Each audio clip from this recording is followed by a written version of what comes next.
तो हेलो दोस्तों, सभी का स्वागत है आपका online YouTube channel Awadh coaching class पर।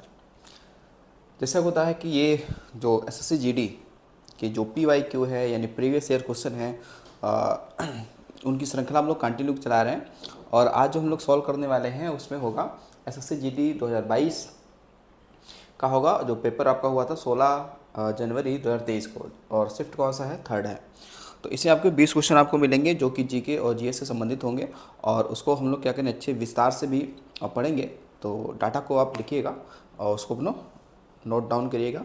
तो चलिए देखते हैं आज का हमारा पहला क्वेश्चन और क्या है। ठीक है, आज का पहला क्वेश्चन है कि नवंबर 2022 तक की स्थिति के अनुसार भारत में केंद्रीय स्वास्थ्य मंत्री कौन है। ठीक है, केंद्रीय स्वास्थ्य मंत्री कौन है? पुरुषोत्तम रूपाला, नारायण राणे, मनसुख मंडाविया, हरदीप सिंह पुरी। देखो ये 2000 बताया ना आपसे कि 22 का ये है, उसके हिसाब से पूछ रहा है। तो उसके हिसाब से तो उसमें कौन थे? मनसुख मंडाविया थे, लेकिन अभी तो चेंज हो गए, अभी तो चेंज हो गए हैं। जो इस समय आपकी जो मोदी कैबिनेट, मोदी कैबिनेट कौन सा है? तो 3.0 वाला है। इसमें तो स्वास्थ्य मंत्री कौन है? इसमें स्वास्थ्य मंत्री कौन है? तो है जे.पी. नड्डा, जे.पी. नड्डा। ठीक है, जे.पी. नड्डा। ठीक है, तो ये है वर्तमान में। तो अगर आपका जब एग्ज़ाम होगा तो उसमें भाई देख लेना कौन है। तो अभी तो यानी कुल मिला के ये इसका मतलब है कि 2024 की मैं बात कर रहा हूँ। ठीक है ना।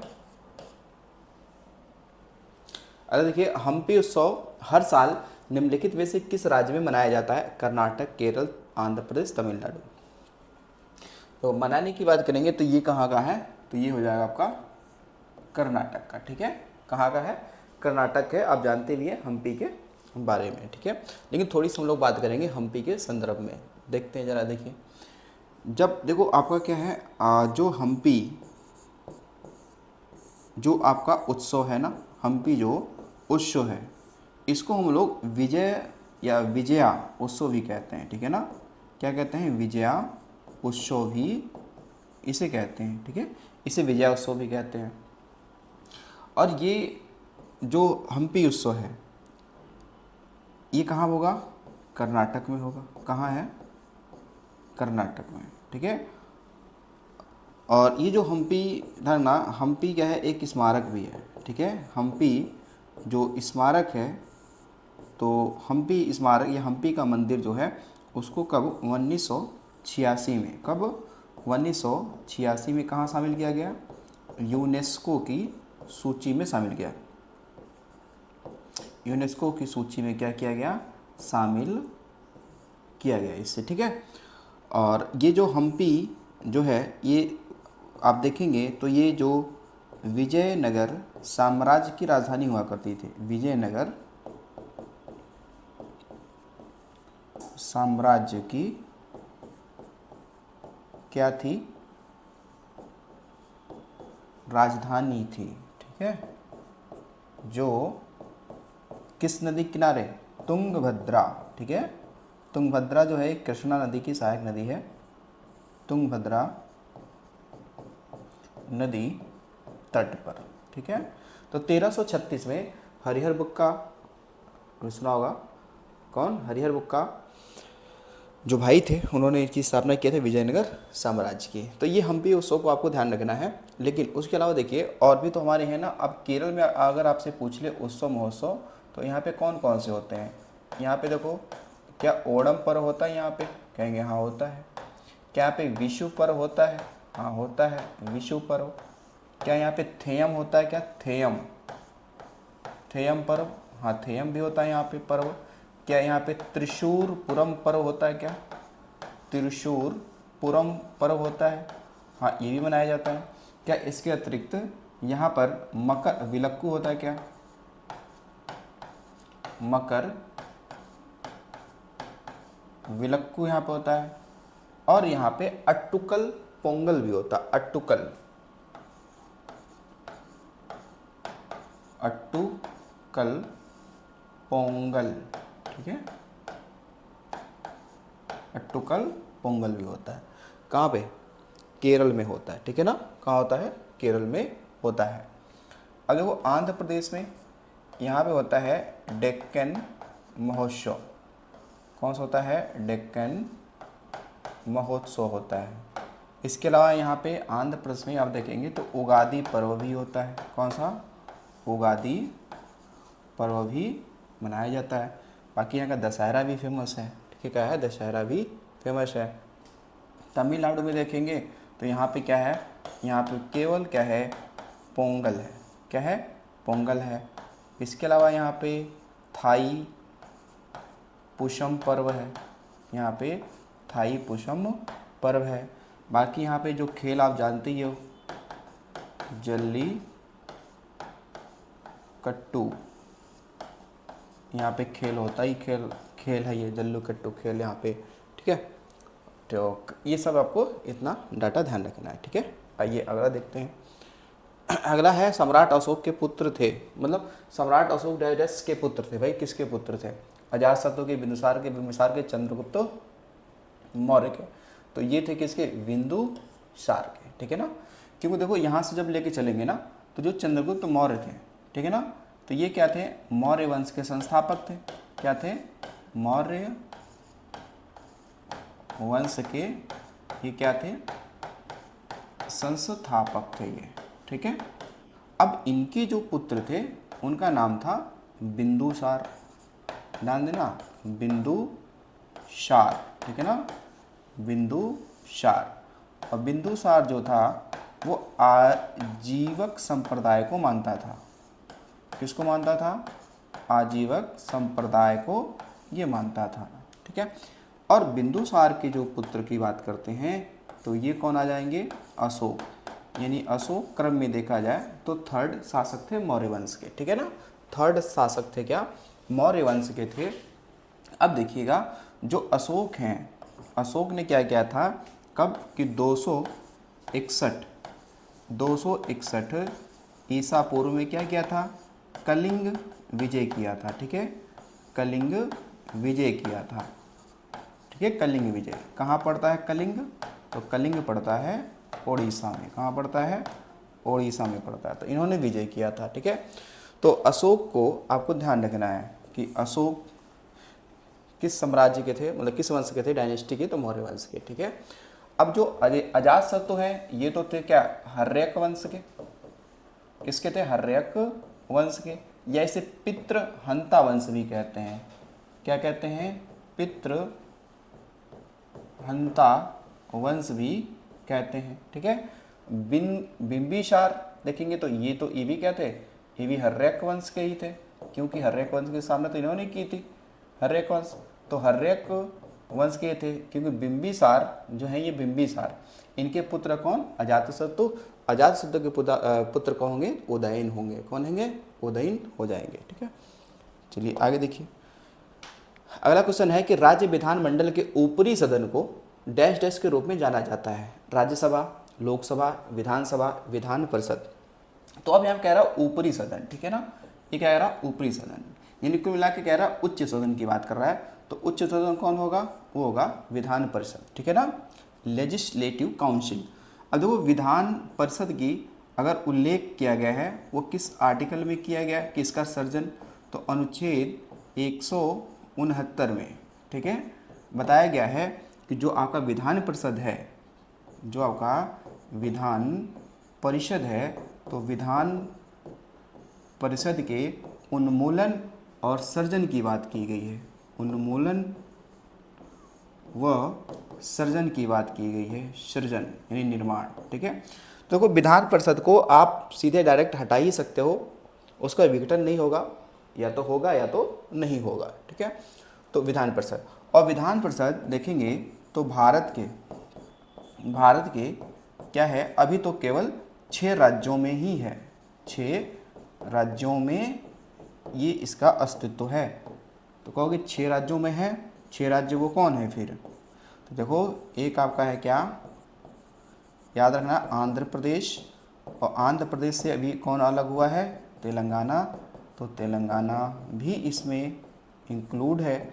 इसके अलावा उत्तर प्रदेश, उत्तर प्रदेश के पड़ोस में बिहार, फिर है महाराष्ट्र, महाराष्ट्र, और फिर है कौन, तो वो है कर्नाटक, ठीक है, कर्नाटक।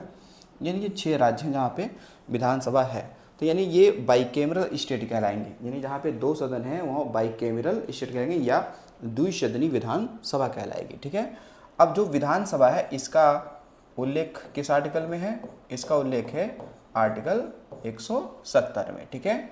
लोकसभा और राज्यसभा की बात करेंगे तो देखिए राज्यसभा जो है वो आपका है आर्टिकल 80 में, और लोकसभा है वो आर्टिकल 81 में, ठीक है। ये आपको इतना ध्यान रखना है, ठीक है। चलिए चलते हैं, देखते हैं अगला क्वेश्चन। अगला क्वेश्चन है, निम्नलिखित में से किस व्यक्ति को ओडिसी नृत्य में उनके योगदान के लिए वर्ष 2008 में पद्मश्री पुरस्कार मिला था, ठीक है। तो देखो शंभू महाराज, कालका प्रसाद, राम लाल सेठ या गंगाधर प्रधान। अच्छा यहीं से जब हम देखेंगे तो शंभू महाराज नहीं हो सकते हैं क्योंकि ये तो कथक से हैं, कालका प्रसाद भी नहीं होंगे क्योंकि कथक से हैं, ठीक है। राम लाल सेठ ये भी नहीं, ये भी कथक से हैं, तो फिर कौन हो जाएंगे, गंगाधर प्रधान हो जाएंगे, ठीक है। तो देखिए जो ये लाल सेठ हैं ये कथक नर्तक ही हैं, ठीक है, कथक ये नर्तक हैं, ये भी कथक नर्तक हैं, और कहाँ के हैं, तो मध्य प्रदेश के हैं, ठीक है ना। बाकी ये शंभू महाराज जानते ही हो, ये क्या है, लखनऊ घराने के हैं, कहाँ के हैं, लखनऊ घराने के हैं, और ये कालका प्रसाद बनारस घराना का संबंध क्या रखते हैं, ठीक है, संबंध इनका हालांकि लखनऊ घराने से भी है, ठीक है। तो ये गंगाधर प्रधान है, ठीक है ना। तो ये इनका संबंध किससे है, ओडिसी, ठीक है, इनका संबंध क्या है, ओडिसी नृत्य से है, ठीक है ना, ओडिसी नृत्य से। तो सोनल मानसिंह सुना होगा, वो भी इनका संबंध भी ओडिसी नृत्य से। एक बाजार संरचना का पर विचार करें जिसमें फार्मों की संख्या काफ़ी अधिक हो और फार्मों का निर्बाध प्रवेश और बहिर्गमन होता है किंतु उसके द्वारा उत्पादित वस्तु सजातीय नहीं होती है, ऐसी बाजार संरचना को डैश डैश कहते हैं। एकाधिकार प्रतिस्पर्धा, क्रेता एकाधिकार या अल्पा अधिकार। तो इसका सेंस होगा कि ये जो आपका एकाधिकार प्रतिस्पर्धा है वो, ठीक है ना, यानी मोनोपोली कंपटीशन कहते हैं। अब आज निम्न में से मुख्यतः किस उद्योग में बॉक्साइट को कच्चे माल के रूप में उपयोग किया जाता है, सीमेंट, इस्पात उद्योग, एल्युमिनियम या जूट। तो देखो अब आया क्या आपका, यह है बॉक्साइट यानी Al2O3 और क्या होगा 2H2O, ये क्या है, बॉक्साइट का फार्मूला है। तो ऐसे क्या होगा, एल्युमिनियम ही तो निकाला जाता है बॉक्साइट से, बॉक्साइट से एल्युमिनियम निकाला जाता है, तो एल्युमिनियम उद्योग, ठीक है। तो एल्युमिनियम की अगर हम बात करते हैं तो इसके अयस्क यानी और, ठीक है, अयस्क यानी कि और की बात करेंगे तो इसके 3 क्या है इंपॉर्टेंट और आपने पढ़ रखे हैं। सबसे ज़्यादा तो भाई बॉक्साइट से ही एल्युमिनियम निकाला जाता है। इसके अलावा आपका फेल्सफार है, इसके अलावा फेल्सफार है, और फिर आपका कोरंडम है, ठीक है, फिर क्या है, कोरंडम है, ठीक है। तो ये 3 क्या है, अयस्क हैं किसके, एल्युमिनियम के।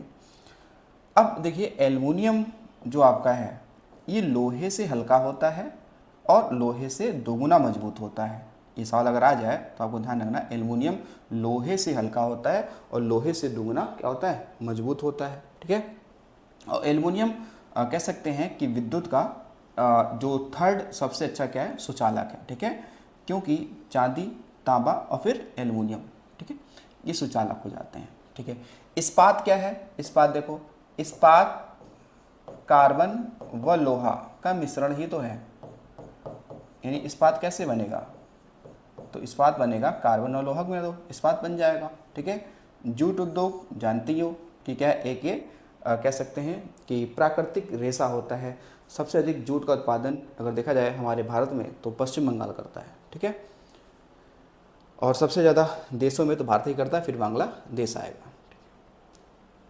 अगर जाओ, प्रधानमंत्री नरेंद्र मोदी ने किस शहर में अरुणाचल प्रदेश के पहले ग्रीनफील्ड हवाई अड्डे का उद्घाटन किया है? होलांगी, अनिनी, दिरांग, खोंसा। तो ये सही क्या है आपका? होलांगी। ठीक है, तो होलांगी क्या है? एयरपोर्ट है। कैसा है? ग्रीनफील्ड एयरपोर्ट है। और कहाँ का है? अरुणाचल प्रदेश का है।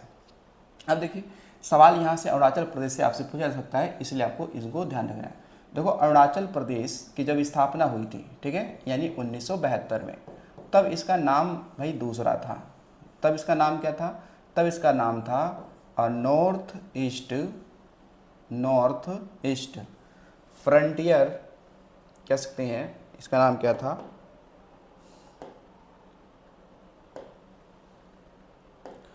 नॉर्थ ईस्ट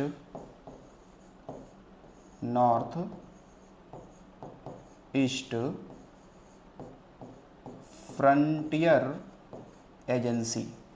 क्या नाम था? Frontier agency.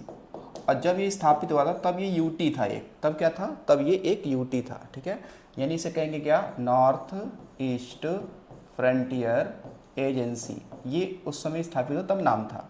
लेकिन हुआ क्या? 1987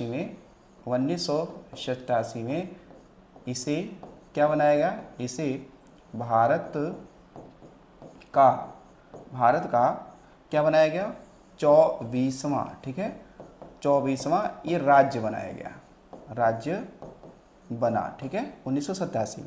लेकिन उससे पहले जब ये था, एक यूटी था, एक यूनियन टेरिटरी के रूप में बनाया गया था। ठीक है, अरुणाचल प्रदेश को एक नाम इसे और देते हैं, इसे हम कहते हैं, इसे डेड डॉन लॉक। ठीक है, इसे हम लोग एक नाम देते हैं और भी, इसे बोलते हैं डॉन लिट पर्वत की भूमि। ठीक है, इसे हम लोग कहते हैं क्या? डॉन लिट पर्वत की क्या बोलते हैं? भूमि कहते हैं, ये भी नाम देते हैं। ठीक है, ध्यान रखिए। तो ये होलांगी, यानी टोटल अगर देखेंगे ना, भारत में कुल 21, मतलब भारत में हम ये कह सकते हैं, भारत में क्या है? 21 जो आपके एयरपोर्ट हैं, या कैसे, भारत में 21 ग्रीन फील्ड एयरपोर्ट बनाने का लक्ष्य है। ग्रीन फील्ड एयरपोर्ट बनाने का क्या है? लक्ष्य है। ठीक है, अगला देखिए, उपभोक्ता संरक्षण अधिनियम 2019 में पारित किया गया था और डैश लागू किया गया। कब लागू किया गया? तो 19 में पारित हुआ। तो कब लागू हुआ? 2019, 2021, 2020, 2022। तो ये लागू हुआ था 2020 में। अब जो ये उपभोक्ता, ध्यान रखेंगे कि जो ये क्या था? उपभोक्ता संरक्षण जो आपका क्या है? अधिनियम 1986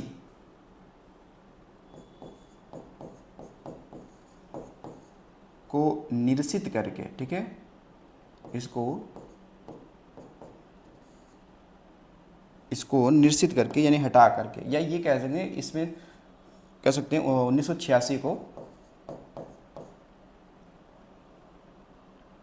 1986 के स्थान पर लाया गया है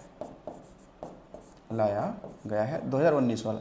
तो बहुत कुछ इसमें क्या हुआ? चेंज हुआ है। ठीक है, तो जो उपभोक्ता संरक्षण अधिनियम 1986 है, उसके जगह पर ये लाया गया है उपभोक्ता संरक्षण अधिनियम 2019। अगला है, भारत की 7वीं पंचवर्षीय योजना की वास्तविक विकास दर क्या थी? 6%, 3%, 12% या 8%? तो इसमें सही आंसर तो आपका है कौन सा? आपका 6%। अब देखिए, जो 7th 5 ईयर प्लान आपका था, 7th 5 ईयर प्लान था, ये चला था 1985 से लेकर 1990 तक चला था ये। ठीक है, इसमें क्या हुआ था? जो आपका विकास का लक्ष्य रखा गया था, ठीक है, यानी कि लक्ष्य विकास दर जो रखा गया था, वो रखा गया था कितना? तो वो रखा गया था 5%। ठीक है, लेकिन ये प्राप्त कितना हुआ हमें? प्राप्त कितना हुआ, तो प्राप्त हुआ 6%। तो यानी ये योजना क्या रही, सफल रही। ठीक है, आगे आ जाओ। अगला है कि आगा खां गोल्ड कप का निम्नलिखित में से किस खेल से संबंधित है, टेनिस, हॉकी, बास्केटबॉल, गोल्फ। तो देखो आगा खां का संबंध, ये आगा खां थे ही क्या, हॉकी के प्लेयर थे। ठीक है, तो अब देखो बहुत सारे हमें ध्यान रखना है कौन कौन से जो ट्रॉफियाँ हैं वो हॉकी से संबंधित हैं। जैसे देखिए एक है आपका कौन सा, बेटन कप, कौन सा है, बेटन कप। फिर मिलेगा आपको कौन सा, वेलिंगटन कप। ठीक है, कौन सा होगा, वेलिंगटन कप। फिर देखिए मिलेगा आपको मुरुगप्पा कप। ठीक है, मुरुगप्पा कप। ठीक है, उसके अलावा एक मिलेगा सिंधिया कप।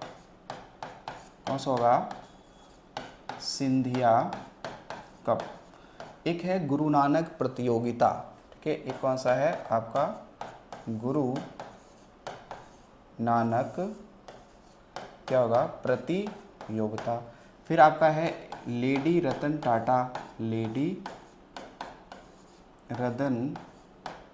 टाटा। हालांकि ये महिलाओं के लिए क्या है, प्रतियोगिता है, महिलाओं की क्या है, प्रतियोगिता ये है। ठीक है, उसके अलावा आपने देखा होगा एक बेगम रसूल कप, बहुत ही इंपॉर्टेंट है बेगम रसूल कप। उसके अलावा एक आपको मिल जाएगा जिसे हम लोग बोले हैं रंगा स्वामी कप, है नी, ये हो गया। इसके अलावा देखो एक है बेगम रसूल कप, बेगम रसूल कप। इसके अलावा क्या है, रंगा स्वामी कप। तो ये सारे क्या हॉकी संबंधित हैं। ठीक है, अच्छा गोल्फ से बात करें तो गोल्फ देखो एक है राइडर कप। ठीक है, राइडर कप। इसके अलावा है वाकर कप। इसके अलावा एक है डनहिल कप। ठीक है, और टेनिस से देखेंगे तो टेनिस से एक है डेविस कप, पढ़ा हमने, डेविस कप। इसके अलावा विम्बल्डन कप। इसके अलावा फ्रेंच कप। इसके अलावा ऑस्ट्रेलियन कप। इसके अलावा और अमेरिकन कप या यूएसए कप, अमेरिकन कप। ठीक है, तो ये सारे हैं। चलिए आगे देखिए, अगला है कानून का शासन किसी भी डैश की नींव है, जिसका अर्थ है कि कोई भी व्यक्ति कानून से ऊपर नहीं है। ठीक है, साम्यवाद, निरंकुशवाद, लोकतंत्र, तानाशाही। देखो लोकतंत्र का मतलब होता है लोगों द्वारा तंत्र, ठीक है, या लोगों का तंत्र। ठीक है, तो इसका मतलब है कि कोई भी व्यक्ति कानून से ऊपर नहीं है। लोकतंत्र का मतलब ये होता है जितने भी हमारे देश में राष्ट्राध्यक्ष होंगे या जो भी पद होगा वो चुनाव से होगा, न कि वो कैसा होगा, अंशानुगति होगा। किसी राज्य या केंद्र शासित प्रदेश में वर्ष 2014 में लुसोफोनिया खेलों की मेजबानी की थी, मध्य प्रदेश, दिल्ली, पांडुचेरी या गोवा। तो इसका देखो सही आंसर है वो है आपका गोवा। ठीक है, क्या है, गोवा। अब देखो ये खेल होता क्या है, ठीक है, ये खेल क्या है, इसमें लिखा हुआ ना लुसोफोनिया खेल।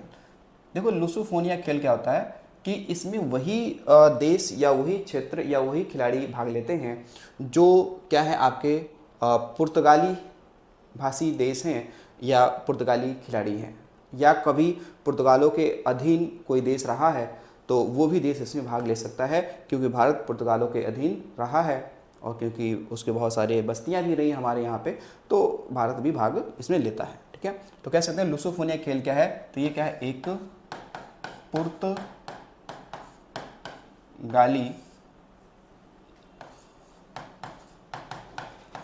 भाषी देशों या क्षेत्रों के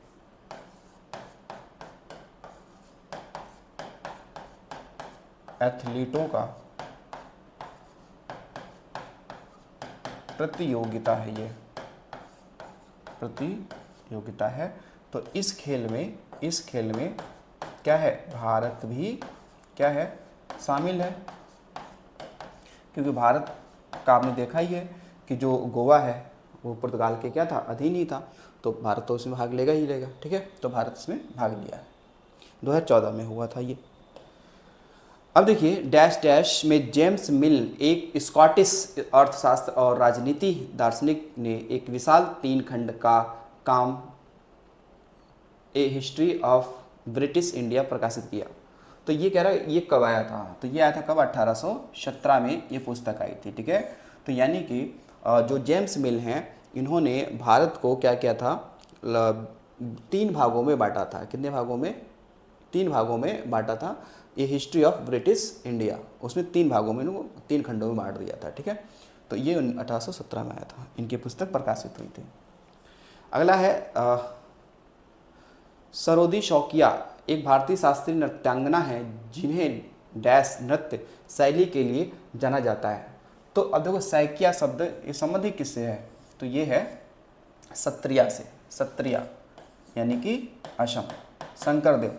ठीक है ना, सत्रिया का विकास किसने किया, सत्रिया का जो विकास है वो किसने किया, तो शंकरदेव, शंकरदेव। तो शंकरदेव माने जाते हैं जनक किसके, सत्रिया के। ठीक है, कहाँ का, यहाँ। फ्यूजन का मतलब होता है मिश्रित शैली। ठीक है, क्या होता है, मिश्रित शैली। बाकी आप ये जानते ही हो कि कुचिपुड़ी कहाँ का है, आंध्र प्रदेश का है, और मणिपुरी मणिपुर का है। ठीक है, चलिए अगला देखिए। अगला निम्नलिखित में से किसे फूल्स गोल्ड के रूप में जाना जाता है, तो फूल गोल्ड्स के रूप में जाना जाता है, Fe, Fe2S3, FeS या Fe2। तो इसमें देखो जो आपका ये है ना फेरस सल्फाइड, फेरस सल्फाइड क्या आपका है, फेरस मतलब है आयरन सल्फाइड भी कह सकते हैं इसे हम लोग, आयरन सल्फाइड या इसे पाइराइट भी कहते हैं, पाइराइट इसे कहते हैं। ठीक है, इसे कहते हैं। अगला देखिए, अगला आपका है निम्नलिखित में से कौन सा धोने का सोडा का रासायनिक सूत्र है, Na2CO2 NaCO2.H2O Na2CO3 10H2O या Na2CO3H2O। तो ये क्या आपका है आपका जो आपका 3rd नंबर का है, जिसे हम बोलते हैं इसे सोडा एस भी कहते हैं, इसे हम लोग क्या कहते हैं, इसे सोडा एस भी कहते हैं। ठीक है, इसे सोडा एस भी कहते हैं। तो ये क्या है, धोने का सोडा का क्या है, रासायनिक सूत्र है। ठीक है, क्या उसका रासायनिक सूत्र है। इसके अलावा विशाखापट्टनम डैश डैश स्थल रुद्ध और अच्छी तरह से संरक्षित बंदरगाह है, सबसे छोटा, छिछला, गहरा, सबसे लंबा। तो देखो क्या है, ये है सबसे गहरा। ठीक है, जो विशाखापट्टनम बंदरगाह है आंध्र प्रदेश में, वो डॉल्फिन नोज नामक पहाड़ी के पीछे संरक्षित है।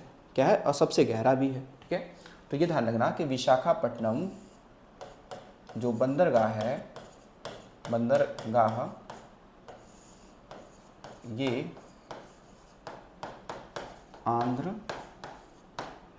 प्रदेश में डॉल्फिन नोज, डॉल्फिन नोज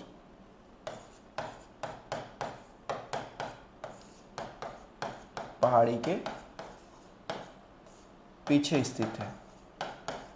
और ये ध्यान रखेंगे कि ये भारत का सबसे क्या है, डीपेस्ट, सबसे गहरा क्या है, बंदरगाह है। ठीक है, सबसे गहरा बंदरगाह है। ठीक है, और ये देखेंगे तो भारत का सबसे बड़ा या सबसे पुराना, ठीक है, क्या है, सबसे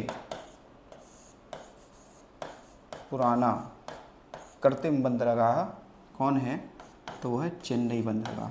कौन सा है, चेन्नई बंदरगाह, जिसे हम लोग कहते हैं कॉफ़ी बंदरगाह भी कहते हैं इसे, ध्यान रखना, कॉफ़ी या कहवा बंदरगाह, कहवा बंदरगाह। ठीक है ना, और बाकी कोलकाता बंदरगाह नदी बंदरगाह है।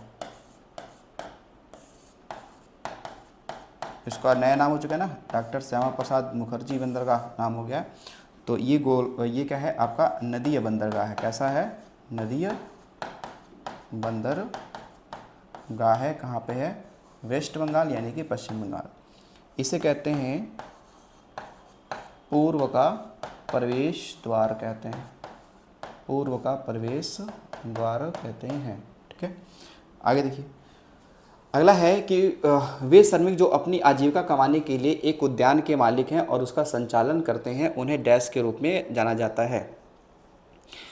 तो वे श्रमिक जो अपनी आजीविका कमाने के लिए एक उद्यान के मालिक और उसका संचालन करते हैं, उन्हें क्या कहते हैं? तो ये हो जाएगा स्वनियोजित। क्या हो जाएगा? स्वनियोजित। क्या होंगे वो? आपके श्रमिक होंगे। ठीक है, स्वनियोजित क्या होंगे? वो आपके श्रमिक होंगे। तो ये देखो आपका अच्छा सवाल है। और ठीक है, इसमें आपसे पूछ क्या रहा है? देखिए इसमें लिखा हुआ है कि मृत सागर की सीमा किन दो देशों से लगी है? सीरिया और जॉर्डन, इजराइल और ट्यूनीसिया, इजराइल और जॉर्डन और तुर्की। ठीक है, तो क्या है इसमें सही आंसर? क्या है? इजराइल और जॉर्डन। ठीक है, इजराइल और जॉर्डन। आपने इसके बारे में इस तरीके से पढ़ा होगा अगर क्योंकि जॉर्डन के पूर्व में है ये। ठीक है, और इजराइल के पश्चिम में है। यानी मैं जिस तरीके से देखूं, अगर ये आपका क्या है? इजराइल ये है। ठीक है, और ये हिस्सा क्या आपका है? ये है जॉर्डन। क्या है? जॉर्डन। और ये दोनों पश्चिमी एशिया के देश हैं। ये दोनों कहाँ के देश हैं? ये दोनों कहाँ के? पश्चिम एशिया के देश हैं। एशिया के ये देश हैं, कहीं अलग के नहीं है। तो अब ये देखो बीच में जो आपका ये हिस्सा आप दिखेगा, तो ये एक क्या है? मृत सागर। क्या है? मृत सागर यानी डेथ सी। क्या बोलेंगे? डेथ सी। अब ये जो डेथ सी है, इसमें क्या है? हाई क्या है? मतलब उच्च लवणता वाला ये सागर है। उच्च लवणता इसमें है। ठीक है, और इसकी जो गहराई है या गहरा है वो 360 मीटर का है। कितना? 360 मीटर का है। तो इतना ये गहरा है, मतलब इतना ये क्या है? लवड़ी है कि इसमें कोई भी जीव जीवित नहीं रह सकता, क्योंकि इसमें आप देखो सागर है, सबसे लवणता ज़्यादा है, तो नमक ज़्यादा होगा यानी सॉल्ट ज़्यादा होगा, तो कोई भी जीवित नहीं रह सकता इसमें। ठीक है, बाकी ये कह सकते हैं कि सबसे अधिक जो लवणता वाली झील है वो आपका तुर्की में है, वान झील। ठीक है, कौन सी है? वान झील। वान झील ये कहाँ पे है? ये है तुर्की। नया नाम तो तुर्की है, पहले तुर्की था। ठीक है, यहाँ पे है। ठीक है, और एक आपने सबसे गहरी झील पढ़ा होगा, बैकाल झील। ये कहाँ पे है? ये है रूस में। कहाँ पे है? रूस में है। ठीक है, तो इन सबको आपको ध्यान रखना है। ठीक है, तो चलिए मिलते हैं अगली वीडियो में। आज के लिए इतना ही। Thanks for watching.